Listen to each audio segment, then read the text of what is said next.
Hmm.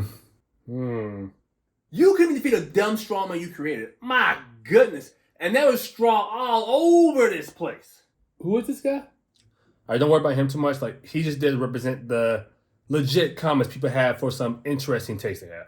Don't worry about him, because he just creates a straw man to beat you down and then claim victory on you. But don't worry, man. I got your back. Okay.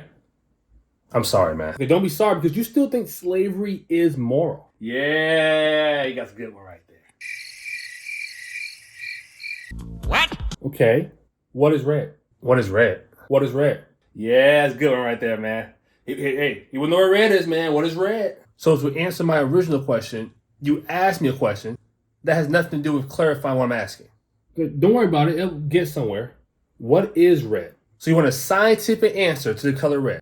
Yeah, no questions. I don't think you can answer, because we both agree what red is. I mean, both can identify when something is red and when it's not. I mean, arguing about the definitions of red is distracting for whether something is red or not. RGB 25500. What? Frequency 480 to 400 terahertz. HSV 0 degrees, 100%. Source X11. Wavelengths approximately 625 to 740 nanometers. I mean, there are standards to this, but we all don't see red the same. I mean, that's true, but hold on a second. I'm gonna turn this computer off right now. The screen's too bright. That's true. I mean, some people do see red as green because of color blindness, but red is still associated with specific wavelengths and certain properties. I mean, even if someone perceives it differently, those characteristics remain measurable, or at the very least has some type of set standard. Word salad. Get a load of this guy. Unless you're trying to say that morality is like color perception with no standard, then anyone can justify slavery or any other action as either moral or immoral equally, without any standard. It's just an opinion. Let's try this. Let me see if I understand your point correctly now. Can I steal your position on this? Okay, let's see. Watch out, man. He'll strawman you. Okay, premise 1. Slavery doesn't promote the well-being of the slave or society. Premise 2 is that morality is based on well-being of sentient creatures. Therefore, the conclusion is slavery is immoral. So is that about right? Yeah, that seems about right. See, that's still a straw man because I don't agree with it. So I honestly don't care what he thinks or what he believes, whatever, because I'm arguing from your position right here. So if you agree with it, why are you trying to argue against me? So firstly, just because I can steal your argument doesn't mean I agree with it. It just means I understand your position. Now, I do have 3 main issues with this, which you could probably begin with 2, but it depends how you split it up. But the first question I have is that what specifically constitutes as well-being? Is it physical health, emotional satisfaction, societal success, or just something else? Like, are birth weights the best, or how one emotionally feels is the standard? Like, what is it? Or how can it be measured? Or at the very least, are these standards consistent across the board to determine moral actions?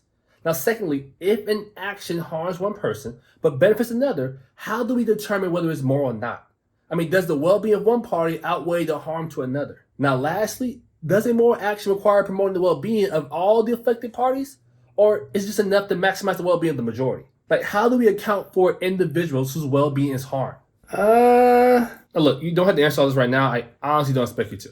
I just use the arguments given to write you out. But I think we can agree, if there was some type of objective, abstract standard, there'll be no doubt that certain actions are moral or not, since there is some type of absolute standard to judge it off, whether it's a right or wrong. Determining who or where the standard is a different conversation. Like, I'm not trying to argue whether it is an abstract, objective standard, but I'm trying to argue where this arbitrary standard that you may suggest implies.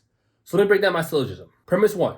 If no absolute standard of morality exists that is independent of mankind, then no such standard exists in reality, and moral evaluations are left without any reference beyond human perspectives. Premise 2. If someone believes that no standard of morality exists beyond human perspectives, then their moral evaluations depend entirely on personal beliefs, cultural norms, or just societal agreements. Now, therefore, under the belief that no absolute moral standard exists beyond human perspectives, claims about what is right or wrong depend entirely on human views and cannot claim absolute moral truth.